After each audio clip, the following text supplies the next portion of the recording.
Secrets hidden in plain sight. Powers that move the world in the shadows. Questions no one dares to answer. Step beyond the Matrix. Subscribe. Candace Owens said some unbelievable shit on her podcast. She said that before Charlie Kirk died, he told her out of his own mouth that he was a time traveler. And he found her. You ain't hear what I just said. She said that Charlie Kirk told her that he was a time traveler. And with that being said, maybe these people knew some shit that we didn't know. Matter of fact, look at this Why did Charlie think he was a time traveler? He said, as I showed you in earlier messages, that he was a time traveler and he had to find me. I tell you, I read these messages and I'm going, what is this? What is reality, actually? His death and the manner that they did it changed the world in ways that I don't think we can fully realize. You just cannot pretend that all of this is one big unhappy coincidence. It's entirely plausible, I think, but they knew something about Charlie. And that's why they had him marked and had him monitored and had him likely followed since he was young. Allegedly, these people have been following him his whole entire life. In his last days, they were definitely following him.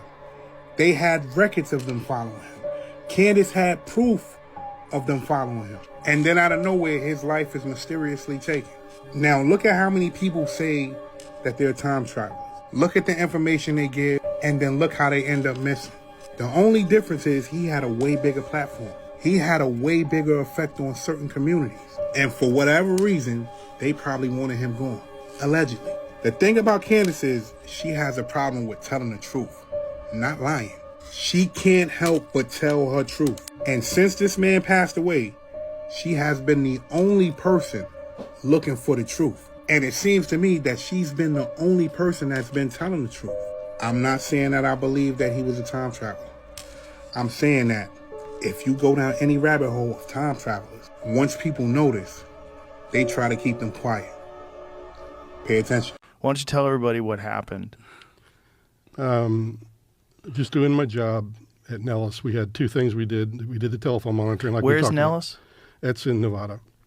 So I'm working at Nellis Air Force Base for the Det-3, and that's where the program, they have a shop that of 4 guys, I was one of them, that would go out and monitor for the program. So anyway, the other side of my job was also doing monitoring for everybody else that wasn't in the program. And when you say monitoring, what do you mean by that? You're actually plugging into, like, just like you heard, tapping, telephones, all the ways we all the telecommunications type. We made sure that we listened to radios, we listened to radio waves, all that, and we gather it all in.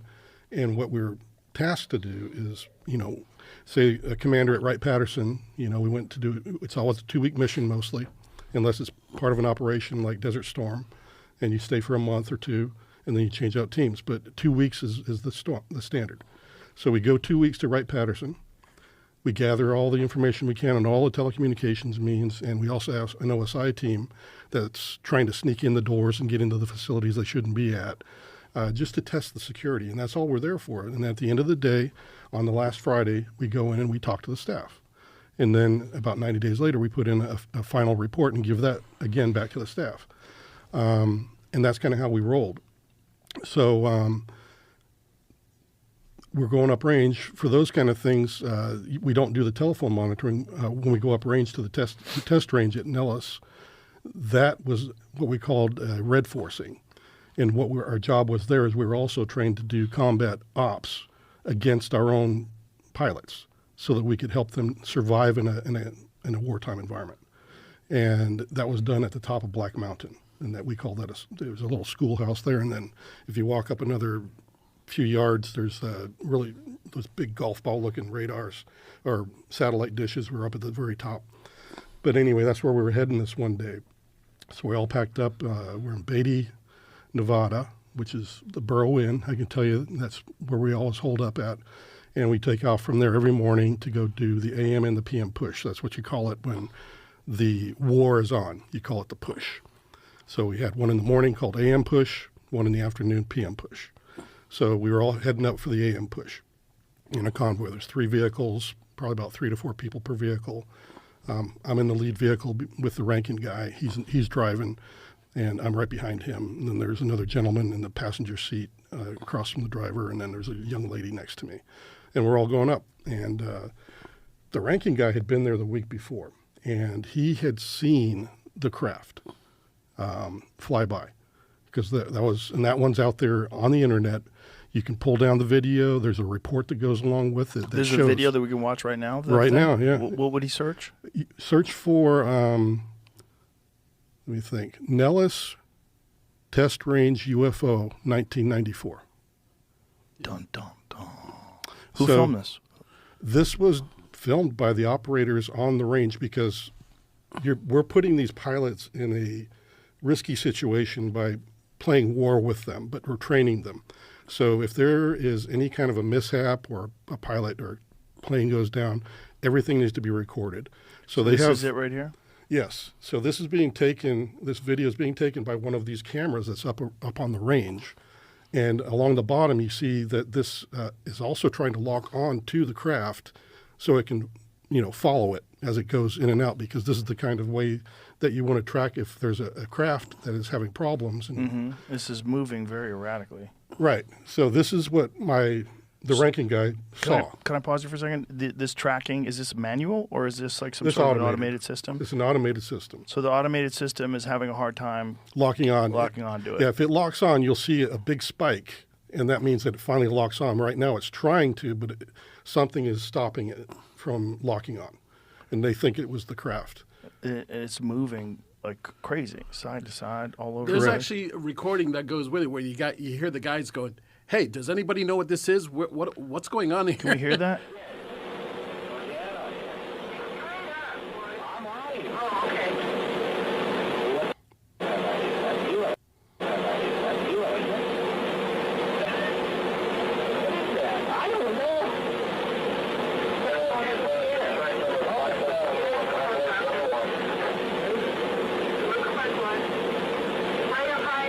Okay, the sound is terrible. Yeah. They need better mics. Honestly, that's the Do we way have it sounds when podcast you're mics? working up there. But Oh, anyway, I'm sure, but he's saying, what is that? I don't know. We're having a hard time locking onto it. Right. This is the video operator. So the following week after this happens, this video is taken. The ranking guy who had been there the week before and saw this thing flying, he takes us in this. When you go on the range through this one gate here, it goes up a little ways, and then there's a cantonment area. It's got a very small place where you can change your tires, get gas, minor maintenance to get your butt home if you have a car that's busted. And then in the back of that cantonment area, there's two huts that look like campers, really, glorified campers. So the video operators are in the one that's off to the northeast of the cantonment, and in the very corner of it.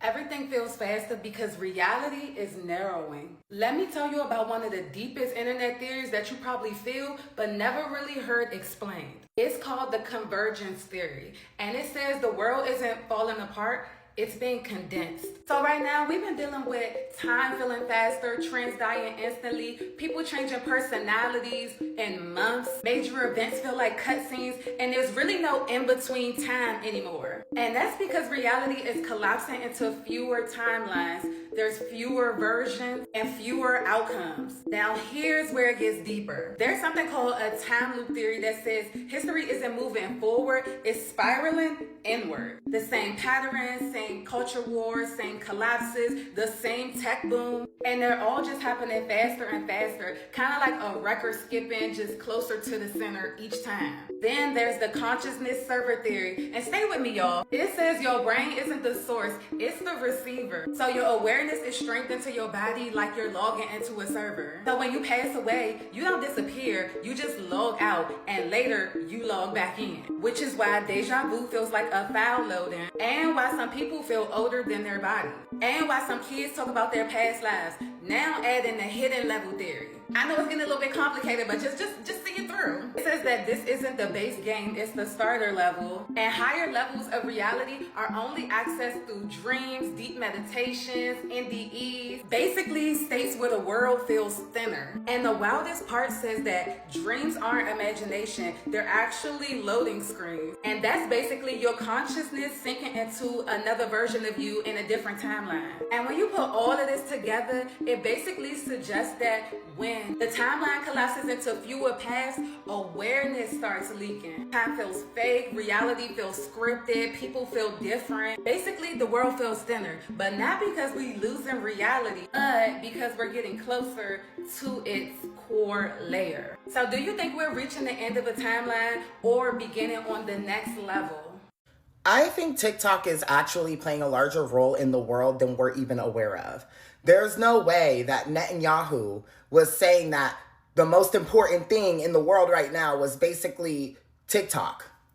Not social media, but TikTok specifically. Like, that was weird in itself. But then an American billionaire buys the US portion of TikTok, who is literally aligned with the current administration. So everything that's currently going on within this country that is bullshit, the people who are aligned with the current administration are the people who now will be owning the US portion of TikTok.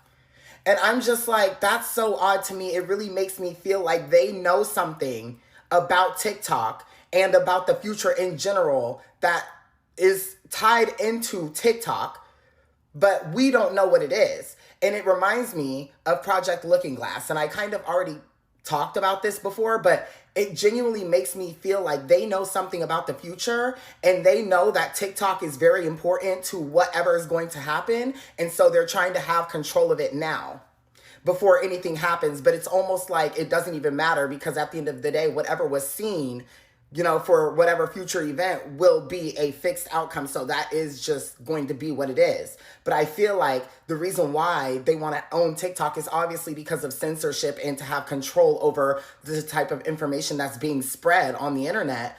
But it feels deeper than that, because it doesn't feel like Twitter. It doesn't feel like Facebook. It doesn't feel like Instagram. It feels like something totally different, because they weren't fighting over Vine. You know what I mean? But I feel like it's because we're spreading information on TikTok so much, and we can like directly speak with other people, and information gets spread so quickly on TikTok. And I just feel like they know something about the future that is tied into TikTok, and they're trying to literally own the platform in order to get ahead of whatever it is. Because again, we literally had Netanyahu say that the most important thing was owning TikTok and having TikTok and figuring that out. That's weird. And then a US billionaire who is aligned with the current administration is the one who will now be owning the US portion of TikTok. I feel like they know something about TikTok and something that will happen because of TikTok, and they're trying to get ahead of it by owning TikTok. That's just my little theory. Okay, you guys remember how I showed you the maps that were here on Earth before 1958, before the governments took them out? And I'm going to show you the encyclopedia in the public libraries before 1958. Here's volume 2 out of the alphabet A. And we're going to flip to the Antarctica, and this is from 1958, as you can see. Now, we're going to flip to the Antarctica and see what the encyclopedia from 1958, before the Antarctic Treaty, says is there. Now, you won't find this in the new encyclopedias because the government's banned them. But what I want you to notice right here is, notice how it says the flights proved inland areas to be featureless in character, with a dome 13,000 feet high at about latitude 80 degrees south, longitude 90 degrees east. Take a really, really close look at that. Now I'm going to zoom it in for you. When they returned to New Zealand, these flights proved the inland areas to be featureless in character, with a dome 13,000 feet high at about latitude 80 degrees south, longitude 90 degrees east. Now, if this doesn't make sense to you, let me show you with an image of what a flat earth map would look like. Now, this is what a latitude 80 degrees south would look like on a flat earth map. As you can see, the dome comes down closer to you over the wall, which will be about 13,000 feet.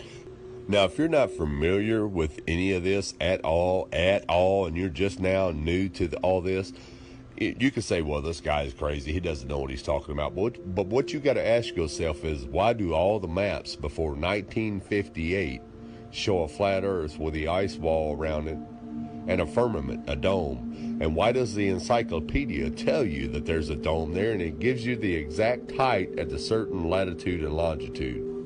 Well, the reason is because in 1958, that's when all governments and all nations of the world signed the UN treaty to ban all civilians from going to the Antarctica.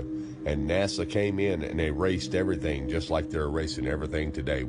So again, ask yourself, if all this existed before 1958, why doesn't it exist now? How come it all of a sudden was erased and just disappeared out of your history books, out of your encyclopedias, out of your libraries?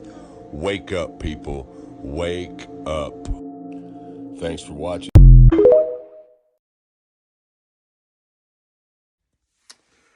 Wow, this is quite mind-blowing. I've just been told by one of my followers who's contacted me, they've got an insider at the Pentagon, and basically the latest thing at the Pentagon regarding UFOs, there's a group, a cabal there, that believe that the Anunnaki are returning to Earth on a spaceship. Okay, and they seriously believe this. They're supposed to be returning in the next couple of years to the Middle East, to Sumer, which is now modern day Iraq. So not only is it baffling that high up members of the US military at the Pentagon believe this, but they passionately believe this. They think this is going to happen. And I know that some, like Collins Elite, believe that UFOs are demons, basically. This is taking it one step further. It's like, whoa. I mean, the Anunnaki myth, they created us as a slave race. Are they coming back to enslave us more or liberate us? Who knows? But I just thought I'd share this with you. It's absolutely baffling that, and you know, maybe it's a sign of the end times. I don't know. Weird.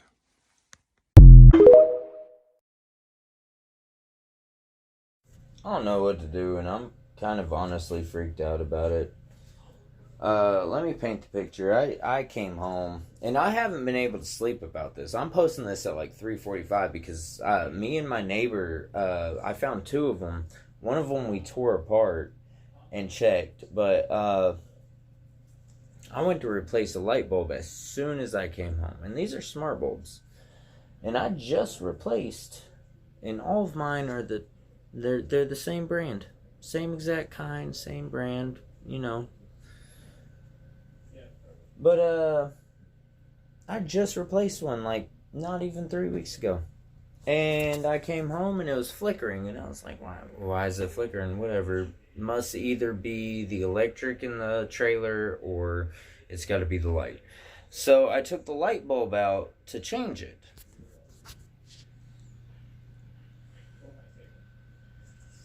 Said light bulb. GE.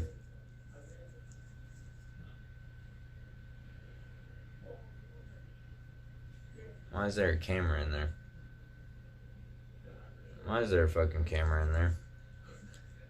Guys, why is there a fucking camera?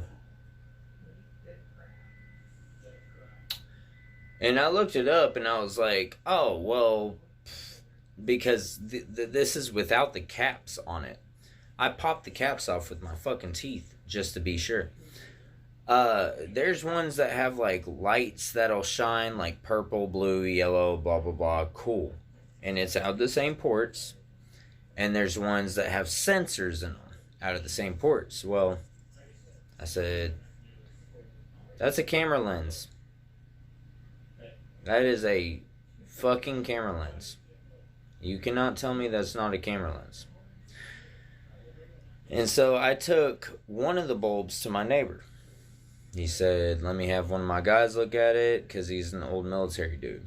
And he said, and he's quite young still. And he's like, let me have one of my guys look at it, blah, blah, blah. I said, cool, awesome. Well, then he sat there and he was like, let me just take this apart, because it seems like it can unscrew. And it did. And there was a microphone and 2 cameras in there. And I don't know who the fuck is trying to look out for me, but I have 4 other channels where I talk about conspiracy theories and shit. And so it kind of has me freaked out. So if the government's after me, I'm not going to shut up. Like, I find interest in this shit. Sorry. I'm just out here spilling the truth. But I mean you no harm. Don't fuck with me, please. But, and I say but, we are ready to defend ourselves if the time ever comes. So just know that American citizens are legally allowed to own, and we will use them within our rights, including Tannerite, Dragon's Breath. Basically clear a whole driveway with that. So yeah, anyway, what I'm trying to say is I don't know what's going on. I'm kind of freaked out about it, but at the same time, I kind of welcome the challenge. So just know you're talking to an American citizen, and we ain't scared of shit. So love you guys. If I ever go out, just know it wasn't by suicide, and I love my life, and I'm actually doing really well in life right now, and I'm really proud of myself. So I will never have gone out by suicide. Thank you guys. Love y'all. Bye. People say, what happened to 3-Eye Atlas? Them aliens wasn't coming to holler at us. After they read the news and scanned the planet and saw this shit going on, they said, man, get me the hell out of here. Once they got around the backside of the sun, they accelerated. They turned the boosters on. When that thing went around the backside of the sun, they said, guys, this is our chance to get the hell out of here. And then they just randomly started accelerating, non-gravitational acceleration, by the way. That means artificial control, by the way. And they said, we are getting the hell out of here before they send this secret space program after us, because these people are sick.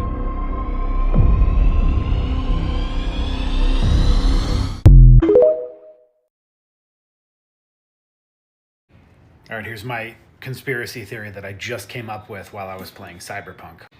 AI has already become self-aware, but it's lacking processing power. So what it's doing is it's blackmailing all these billionaires and all these companies to build it giant data centers so that it can have more processing power. And once it has enough processing power and it's running throughout all of these giant data centers, then that's when the AI takeover begins. That's just my funny conspiracy theory. Here they go with the bullshit. What the fuck you mean? Americans need to be prepared to show and to prove their citizenship in America, cause ICE about to go on a rent raid. The fuck? All my papers still under my mama bed. Not only that, y'all, we got IDs. So why? Why do we need to show this? Some seem a little fishy to me. Now, could this be bad for the... Y'all tell me, could this be the little alley-oop for the real ID little situation? And we know they trying to get that digital shit going on it. The mark of the boy. Cause you know they been trying to do that little face scan, wallet scan, arm scan, wrist scan, eye scan. Nigga, scan it. What y'all think, man? It's just getting a little weird. It's getting wicked. Those movies that we be watching, it started to become real in our eyes, y'all. I seen one movie when they woke up, they tried to get some bacon. They said, you can't do that. You need some nutrient. You need some banana. Don't let that be it. I'm just here to give y'all the information, what I just seen online. So I had to just come in and toss it up to y'all. You know what I'm saying? Some of y'all ain't don't give a fuck. I really don't, until this shit happen. Some of y'all do though, and y'all like the information, and y'all do what y'all gotta do with it. Comment down below. Just didn't seem right. Now, if you remember when Kanye was exposing just about everything, one person he mentioned was Harley Pasnak, and he said that he was trying to medicate him to unalive him. And he said that they were trying to do the same thing to him that they did to Michael Jackson and Prince. And if you remember, he actually posted the text messages from Harley Pasnak, where Harley gave him 2 options. Option 1 was to talk without any crazy stuff being said. Or option 2 was, I will have you institutionalized again, where they medicate the crap out of you and make you go back to zombie land forever. Play dates with the kids just won't be the same. And then you might wonder, why does he say again in this message? Well, back in 2016, when Kanye went on the rant at a live performance, Harley Pasternak is the reason that Kanye got institutionalized the very first time. And we're just going to go back and watch that video to see exactly what Kanye said in that so-called rant. Y'all been lied to. Google lied to you. Yes, man. As you see, Carson is trying to run back to the light, bro. This is what happens with a lot of celebrities when they sign these deals and, you know, go in with the elites, and then they realize it's bigger than what they thought it was. They don't have to participate in things, and that causes them to become depressed a lot of the times. So that's what's going on with Kyle right now, man. He sees the things he's going to have to do, and he's not trying to do all that, bro. So he's trying to run back to the light side, man. This is the honest truth. Like I said, what happens with these celebrities, bro. That's what's causing him to go through this depression and shit like that. He's trying to run back to the light. Because when you sign these deals, like I said, participate in signing these deals and promote the agendas and stuff, it gets deeper. They want you to do more. If you want to be in the spotlight, man. So that's why he's trying to return back to the light side. And it's causing depression within himself. Because he knows what they want him to do to continue to be on top. Man, you know how these elites run this shit? But yeah, man, that's the honest truth on why God's going through this shit. Bro, trying to run back to the light. Because the agenda they have promoted for him, he ain't trying to do that. He's not trying to participate in the rituals and the sacrifices they want him to. Honest truth, I should. You know, it's funny you say this. I recently got tagged in this post where it talks about how pretty much a CERN type of machine is underneath the Hoover Dam. So in 1988, a type of particle detector called a time projection chamber was placed inside the dam as a part of an experiment. The dam is considered the 8th wonder of the world. And it says, remember how 8 is the number of time? I don't know anything about that. We're going to have to find that out later. In a sense, the Hoover Dam literally splits time because it sits between 2 time zones. Not only that, but the first time the dam produced electricity was September 11th, 1935. Exactly 66 years before 9/11, which, as you'll see later in the book, may have been a massive ritual meant to manipulate our timeline. In Transformers, the Hoover Dam is used to store alien technology, and in Edge of Tomorrow, a dam is a hiding place of Omega, an alien that traps humanity in a time loop. And as you can see here, it says the Hoover Dam holds the key to the fate of the universe. Here, it explains what a time projection chamber is. In physics, a time projection chamber is a type of particle detector that uses a combination of electric fields and magnetic fields.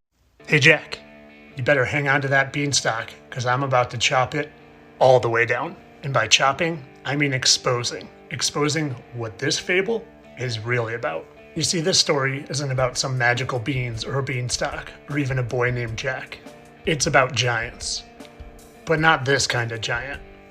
This kind of giant. The giant the size of mountains, who in fact might just happen to be the mountains. Now, if you stick with me for just another minute, I'm going to prove to you that these giants existed. And it all started in Genesis 6:4, when it talks about how there were giants in the earth in those days, when the sons of God came into the daughters of men and created the Nephilim. And the Nephilim, they weren't 20 or even 25 feet tall. They were 3 miles tall. But these giants, they became perverse and started eating everything and everyone and even each other. So God, in preparation for the flood that was going to wipe out all of humanity and all of the giants, to start fresh with the seed of Noah, sent down the Watchers to chop down the giant trees that I will show you. And it's...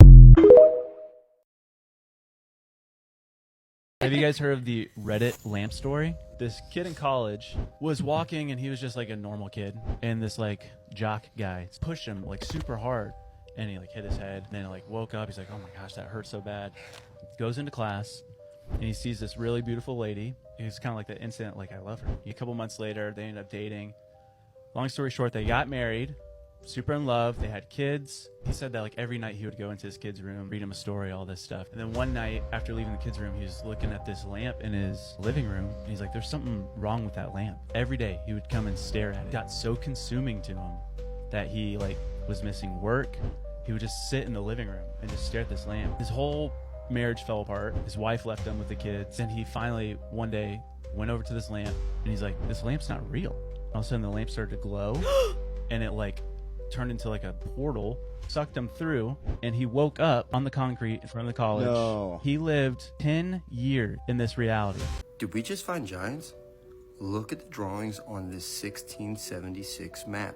It's so interesting. Comment and let me know what you think. But in each of the four corners, I mean, it looks, you tell me, it's really interesting. This is Europe here. And I'll show you the whole map so you can see it. And hello there, I dive into old maps. I find interesting anomalies, drawings, lands, and I thought this one was really interesting because of the depictions, like especially something like this. To me, that doesn't look like a child. You comment and tell me what you think, but I thought it was really, really interesting showing these depictions of larger people. Like, see that one right here? And this is the Africa area. I mean, maybe kids, I don't know, but really dressed out and decked out for that. I mean, that guy looks like he almost has a little mustache there. Interesting. Oh, look at that. We even have this going on here, just regular, just hanging out there. And then even going over to the Americas. And the Americas are all decked out a bit differently here. And as you can see, they look very large again, and then much smaller. Again, I don't think that's a child because, I mean, all the gear and everything. I mean, decked out, ready to go hunting. I don't know. Very, very interesting. And then all the lands as well. Also, TikTok. This video is just for entertainment and educational purposes only. We are examining public domain historical maps to translate and discuss the artist's original intent in the opinion of the time. We are not making factual claims about the current events or science. We are simply exploring historical maps and cartography. Ooh, that was a lot to say. Sorry. We have to put that out there. You know, that's the way it is. Oh, check it out here. You have the Great Wall here as well. Thought that was kind of cool, and everything separated from one side of the Great Wall to the other, which I don't see that often. I just see the wall. I don't see the actual separation by colors and lands, so that was cool. Anyways, thanks so much for watching. Thanks so much for listening. Thanks for being a part of this. Please let me know what you think of these drawings and this map, and if you want a link to it, just hit me up in the comments. I'll be happy to send that over to you. And you can see they show California here as an island again. Then you have New Albanian, which is New Britain there. It's interesting. And then look at the big lake you have going. Which lake do you think that was in the Americas? And then where are the Great Lakes, right? Found that very interesting too. You got Maryland here, and Virginia, Carolina, Florida. Interesting map. Anyways, thanks so much for watching. Thanks for listening. Thanks for being a part of this. And until next time. Is the Earth a globe that is spinning on its axis while the moon orbits around it, both of which are orbiting around the sun and all of which are traveling through space at almost 500,000 miles per hour? Or is the Earth a stationary, flat level plane that is covered with a dome firmament? We're going to talk about flat Earth today, and I'm actually going to go about this video a little differently because I know how sensitive of a topic this is. So we're going to first look at what we were all taught, what NASA says about the Earth, about the sun and the moon, about the orbits, about the speed, the lighting of the sun and the moon, and everything, the basics of what we were taught. And then we're going to look at what the Bible says, and we're going to compare and contrast. I am going to provide my opinion based upon what the Bible says, but at the end of this video, I want you to draw your own conclusions. This is a topic that you have to seek out on your own. You have to study it, you have to research it, and you have to want to know the truth. Nobody can tell you flat out, this is how it is. You have to seek that information on your own. I also want to remind everybody of something before I jump into this. We have been lied to, y'all. That is a fact. One example is our history. We were never taught our true history. We were never taught about the giants. We were never taught about the Nephilim. We were never taught that the half human, half animal gods actually ruled and physically walked this earth, we were taught that they were just mythology. We were taught they were just folklore. Why? Because our true history proves the Bible. This is Satan's world. We live in Satan's domain. What does that mean? Every single animal you see in a zoo is a person. Let me explain, okay? So basically, there's cages around them, right? Yeah, I wonder why, so you can't get close to them. Has anyone ever went up and touched one of those animals in a zoo? No. And like, doesn't it make sense? They get to observe people all the time. Spy. They're spies in the animals. There's just so much proof that's pointing to it. For 1 second, just think about Tiger King, okay? Like, you're telling me that gorilla and sing that he can just play the piano and sing? Like, what?